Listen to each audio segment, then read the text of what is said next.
विधि विवरण ग्रंथ अध्याय 34।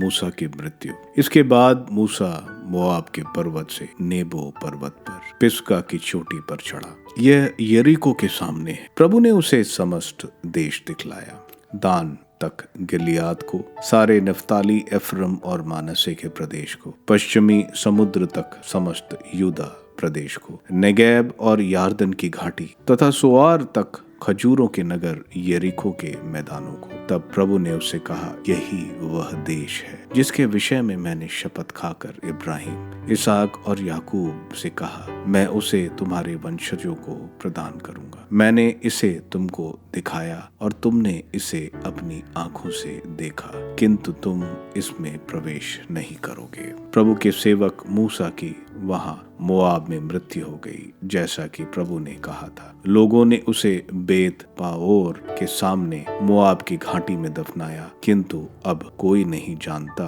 कि उसकी कब्र कहाँ है। मूसा का देहांत 120 वर्ष की उम्र में हुआ था। उसकी आंखों की ज्योति धुंधलाई नहीं थी और ना उसकी तेजस्विता घटी थी।